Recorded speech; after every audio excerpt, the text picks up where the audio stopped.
అండి మీలో ఎవరైనా వెయిట్ లాస్ అవ్వాలి అనుకుంటున్న వాళ్ళకైనా, షుగర్ కంట్రోల్లో ఉండాలి అనుకుంటున్న వాళ్ళకైనా, పిల్లలకి ఒక పౌష్టిక ఆహారం ఇవ్వాలి, వాళ్ళ బోన్ హెల్త్ బాగుండాలి అనుకున్న వాళ్ళు ఎవరికైనా సరే, లేదా మేము హెల్తీ బ్రేక్ఫాస్ట్ తినాలి అనుకున్న వాళ్ళ ఎవరికైనా సరే ఈ బ్రేక్ఫాస్ట్ వాళ్ళకి అంకితం అండి. అంటే ఈ రెసిపీ మీకోసమే. నేను ఇక్కడ ఒక గ్లాస్ వరకు మినపప్పును తీసుకున్నాను. జొన్నలు నాకు 500 గ్రామ్స్ 50 రూపీస్కి వచ్చాయన్నమాట. ఒక గ్లాస్ మినపప్పుకి మనం 2 గ్లాసులు బియ్యం ఎలా అయితే తీసుకుంటామో దోశలకి, ఇక్కడ 2 గ్లాసుల వరకు జొన్నలు కూడా అలానే తీసుకోవాలండి.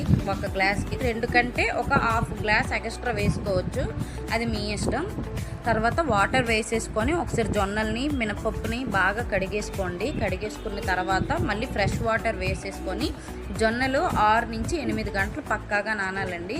6 నుంచి 8 అవర్స్ బాగా నానిన తర్వాత ఫస్ట్ మినపప్పుని మీరు ఎక్కువ క్వాంటిటీ ఒకవేళ తీసుకుంటే గ్రైండర్ వేసుకోండి, తక్కువ క్వాంటిటీ తీసుకుంటే మిక్సీ జార్ సరిపోతుందండి.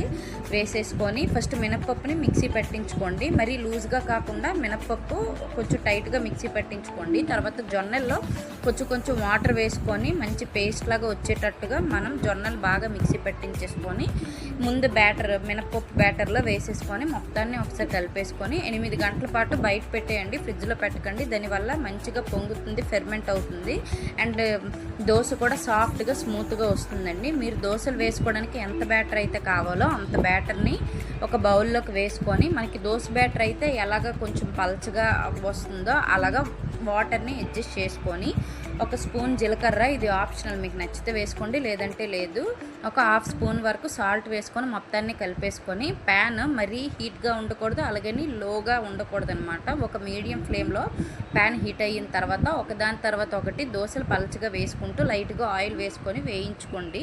ఇలా వేయించుకుంటే దోశలు మంచి కలర్లో కూడా వస్తాయి అండ్ క్రిస్పీగా ఉంటాయి, సాఫ్ట్గా కూడా ఉంటాయండి. ఈ వీడియో కానీ మీకు నచ్చితే లైక్ చేయండి, షేర్ చేయండి, అంతేకాదు సబ్స్క్రైబ్ చేసుకోవడం మాత్రం మర్చిపోకండి. ఇలా పిల్లలకి పెట్టడం వల్ల పిల్లలు ఏదో ఒక రూపాన మిల్లెట్స్ వాళ్ళ కడుపులోకి వెళ్తాయండి. దీనివల్ల డైజెస్టివ్ సిస్టమ్ కూడా మంచిది, కాన్స్టిపేషన్